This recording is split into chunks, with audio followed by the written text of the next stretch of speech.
Imagine your finger is just hovering over the post button on LinkedIn. Right. Something we probably all do every day. Exactly. You're Yep. just sharing a quick industry news update or, maybe commenting on some trend you saw in your field. Just standard networking stuff. Yeah, standard professional networking. But Yeah. what if that single click, that split-second decision to just share an article, could actually drag you into a years-long court battle? It's a terrifying thought. And honestly, I think most of us just dismiss it entirely. Oh, for sure. We tend to view platforms like LinkedIn as this, safe digital water cooler. We assume that as long as we keep it professional, we're totally operating within the protected bounds of normal business communication. But that digital water cooler can it can turn into an absolute battlefield overnight. Oh, absolutely. And today, the mission on this deep dive is to explore a hot-off-the-press legal decision that just completely shatters that illusion of safety. It really does. We are looking at a ruling from the Supreme Court of the State of New York, Nassau County, dated March 25, 2026. Literally just yesterday. Fresh off the press. Yeah. And it is this high-stakes collision between, protecting a business reputation, fighting alleged fraud, and, of course, your right to free speech on social media platforms. It's basically a modern digital street brawl. I mean, from a legal standpoint, Honorable Danielle M. Peterson's ruling here, it serves as an absolute masterclass in modern defamation law. Right. It answers the really critical question of who is actually allowed to say what in the digital public square and, well, what happens when those lines get crossed? Right, because we're talking about professional livelihoods on the line here and some really massive accusations. Huge accusations. But before we get to the defamation lawsuit itself, which is essentially the tsunami that wipes everything out, we kind of have to understand the earthquake that triggered it. Right? Yeah, you have to look at the inciting incident. You really can't understand the reaction without grasping the sheer scale of the initial action here. Okay, so let's introduce the key players. Right. So on one side, you have the plaintiffs in this defamation case. That's Dr. Alexander B. Demoura and his practice, the New York Spine Institute. And they're a pretty prominent medical practice, right? Very prominent. Okay, and on the other side, who's bringing the heat? So on the defending side, we have this complex web of corporate entities and their legal counsel. You have a reinsurance company called Roosevelt Road Re. Okay. You have their risk management agent, tradesman program managers, and then representing them, you have the Willis Law Group, specifically its managing members, Kirk D. Willis and William Clay. Got it. So on June 16th, 2025, the Willis Law Group, acting for Roosevelt and Tradesman, files a lawsuit in the Eastern District of New York. Yes. But they didn't just file like a standard run-of-the-mill fraud claim, did they? No, they did not. They brought out the big guns. They filed a Roy Chohol lawsuit, the Racketeer Influenced and Corrupt Organizations Act. Yeah, they really did. Now, wait, my understanding of RICO is that it was literally drafted by the federal government to take down the mafia. That's exactly right. So why use it in a civil lawsuit against a doctor and some lawyers? It's like tossing a grenade into the medical and legal communities of New York. That's exactly why they use it. I mean, the word arcane is designed to carry immense weight. Okay. In a civil context, alleging a RICO violation does two very specific, very devastating things. First, it asserts that you aren't just dealing with a bad actor who made a mistake, but a coordinated, ongoing criminal enterprise. Right, that the stigma of being labeled a racketeer is just massive. Huge. And second, practically speaking, civil RICO statutes often allow for treble damages. Wait, trouble? Like triple? Exactly, meaning if you prove the fraud cost you $1 million, the court can actually award you $3 million. Wow. So it's basically the legal equivalent of a nuclear option. Pretty much. And reading through these background documents, the allegations are just staggering. Wait, so if they're staging construction accidents and doing unnecessary spine surgeries, the end goal here has to be massive insurance payouts, right? That's the entire point. They're intentionally inflating workers' comp claims. Exactly. It's about maximizing the payout per claim to an extreme degree. The Akio lawsuit claims there's this massive pipeline scheme. Okay. According to the allegations, certain lawyers are referring clients, often undocumented construction workers, who are highly vulnerable to specific medical providers. Right. But the core allegation is that these providers, including the New York Spine Institute, are then rendering medically unnecessary treatments up to and including invasive spinal surgeries to those clients. Just to pump up the billing on the insurance claim? Yeah. That is Wow. That's the allegation, yeah. Staged accidents, recruited workers, complicit clinics, and unnecessary surgeries, Yeah. all just to bleed the insurers dry. That's We are talking about dozens of medical providers and various law firms being accused of operating this massive coordinated ring. I mean, those are explosive allegations. Staging a fall at a construction site is one thing, but like performing an invasive spine surgery on someone who doesn't even need it just to bill an insurance company. Sounds horrifying. It really is. Mm-hmm. And, it's crucial for you listening to remember, at this stage, these are all just allegations in a lawsuit Right. Totally unproven at that point. because anyone can put anything in a lawsuit. Yeah. But a lawsuit filed in a dusty federal court database doesn't just immediately ruin your day-to-day business. No, it doesn't. And that brings us to the tsunami. Right. Because how do those allegations become a massive public relations nightmare? Through the modern digital megaphone. LinkedIn. Exactly. In 2026, you don't just file a lawsuit in the dark, you broadcast it to the exact people who need to hear it. And they definitely broadcasted it. So on September 9, 2025, Dr. Demoura and the New York Spine Institute strike back. Yeah, they do. They sued the Willis Law Group, Roosevelt, and Tradesman. And they didn't just sue for regular defamation, they sued for defamation per se. Right. He's basically telling the judge, these LinkedIn posts are so toxic, literally accusing me of a crime and professional malpractice, that I shouldn't even have to show you my accounting books to prove I lost money. That is a perfect translation of the legal concepts. In defamation law, per se means the statements are considered so inherently damaging that the plaintiff is actually relieved of that initial burden to prove specific, out-of-pocket financial damages. Because the financial damage is just baked into the words themselves. Exactly. The law just assumes that if someone publicly accuses a surgeon of performing fake, fraudulent surgeries, that surgeon's reputation and business are immediately and severely harmed. Right, so the doctor and his institute, they absolutely denied all of these allegations of racketeering and fraud. Categorically denied them. They claimed the defendants took these entirely unproven allegations, dressed them up as absolute facts, and launched a malicious campaign to slander them and force a quick payday. Yeah. And Dr. Demoura, he brought receipts to court. He attached 13 exhibits to his verified complaint. 13 instances. Yeah, 13 instances of alleged defamatory statements, mostly published on LinkedIn, but also in newsletters and on company websites. And when you look at the psychology of these posts, you can see exactly why the New York Spine Institute felt they were under a coordinated attack. Yeah, they were everywhere. These weren't just quiet press releases. These were highly visible posts by the Willis Law Group, Kirk Willis, and Tradesman, specifically targeting the professional community. I actually have some of the quotes right here. Exhibit after exhibit. One LinkedIn post reads, "Massive fraud scheme uncovered in NYC. A new RICO lawsuit alleges a personal injury law firm and over 30 medical providers staged fake construction accidents to scam insurers." And another one. Yeah, another says, "NY RICO case exposes alleged insurance fraud ring," and they get incredibly specific. They name names. They do. One post explicitly names the plaintiffs. Yeah.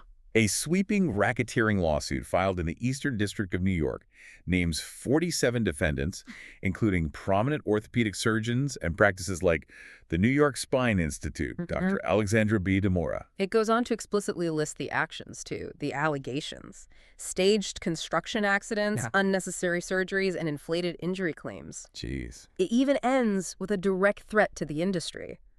If you're a healthcare provider, this is your wake-up call. And there's even an exhibit, it's a photograph, showing Tradesman's CEO standing in front of a massive presentation screen at a sold-out conference in New York City. Right. The presentation is entirely about their timeline to fight fraud in the construction industry, citing this exact RIGU lawsuit to a room full of industry professionals. A packed room. Okay, so I have to push back hard here. If a major company tags you in a public LinkedIn post saying you're named in a massive fraud ring involving unnecessary spine surgeries, and then presents it at a major NYC conference, your patients see that, your referring doctors see that, doesn't that automatically destroy your business? Oh, absolutely. So how is that not an immediate win for the doctor in a defamation suit? It seems entirely intuitive, doesn't it? Totally. Like if someone demonstrably damages your reputation online, you should be able to sue them, force them to take it down, and win damages. Right. But this is where the law sharply diverges from our basic public intuition. Okay. Because the justice system doesn't just care about protecting individual reputations. It has a massive vested interest in protecting free speech, public discourse, and the transparency of the courts. So the courts want things to be public. Exactly. So to understand why Dr. Demoura didn't win immediately, we really have to look at the very specific legal shield the defendants raised here. Right, because they didn't just walk into court and say, hey, we were telling the truth. No. They moved to dismiss the complaint under New York's anti-SLAPP laws. Right. SLAPP stands for Strategic Lawsuit Against Public Participation. Okay. To understand why these laws exist, you have to look at the history.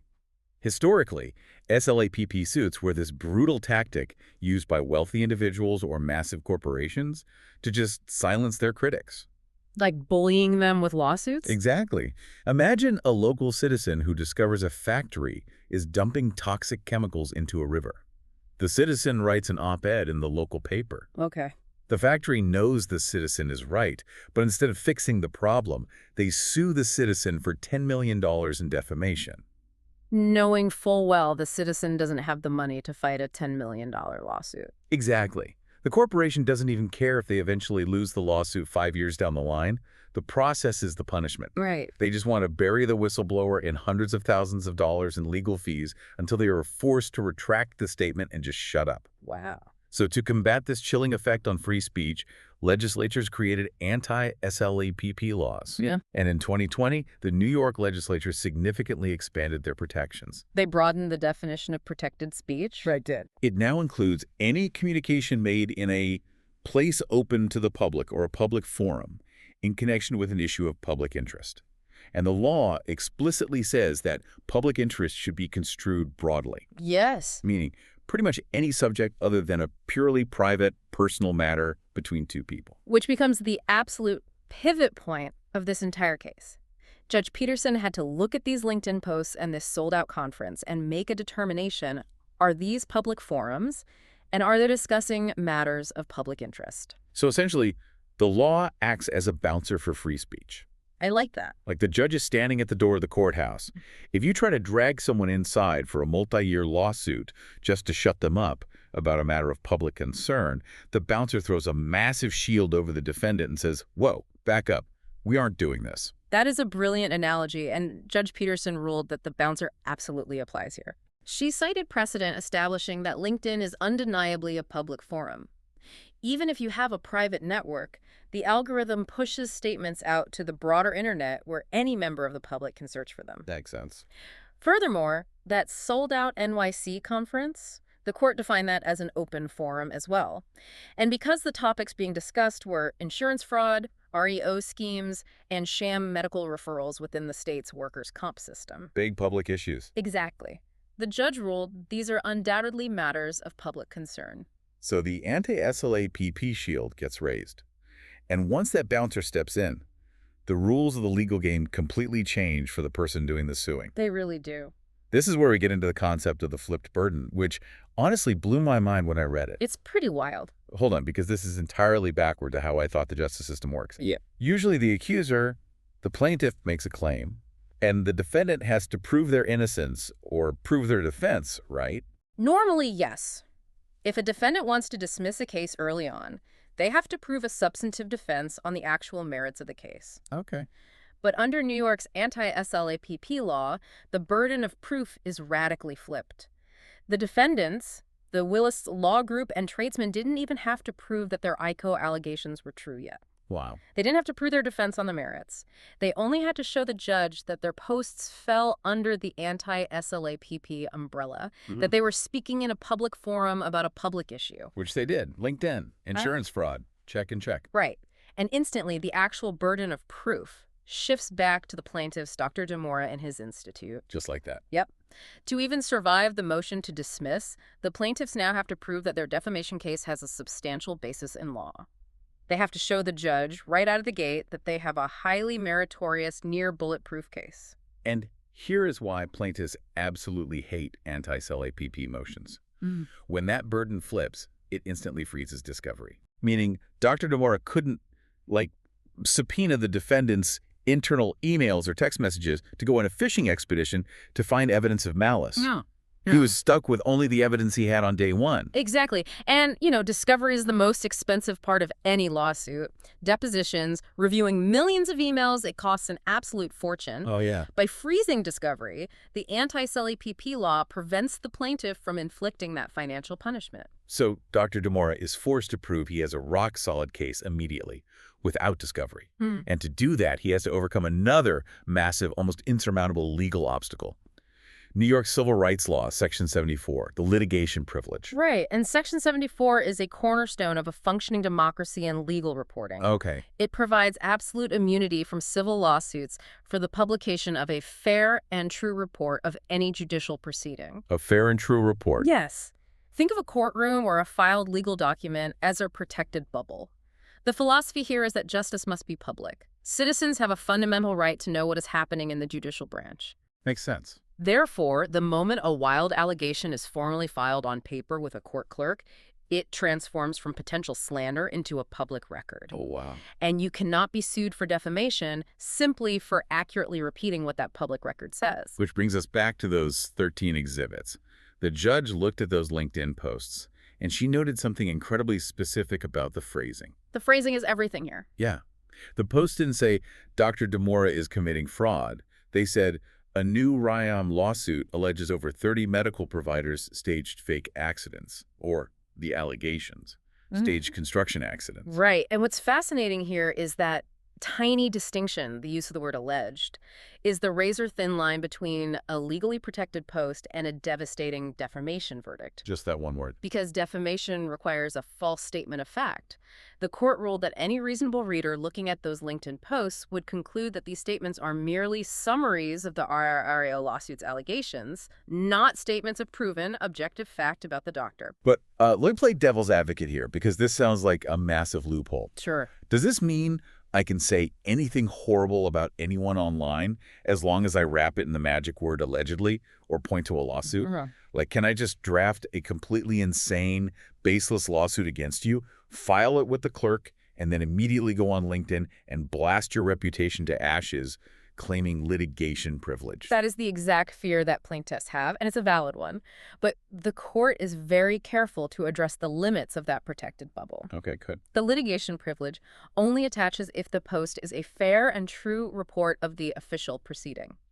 If your LinkedIn post twists the facts or implies misconduct that goes beyond what is actually written in the filed legal documents, then the privilege does not attach. You lose the shield. You completely lose the shield. So if the lawsuit officially alleges the doctor failed to file proper billing paperwork, and your LinkedIn post says the doctor is running an active underground blood smuggling cartel, Right. you can't just slap the word allegedly on it Yeah. and claim litigation privilege. Yeah. You invented a new reality. Exactly. The published account cannot suggest more serious conduct than what is actually suggested in the official court proceeding.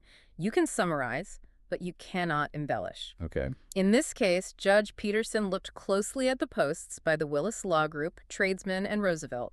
She compared them to the actual filed RICO complaint and found that they essentially restated the exact allegations found within the legal document. I see. Therefore, they were completely protected by Civil Rights Law, Section 74. Okay, so we've seen the mechanics of the legal game unfold.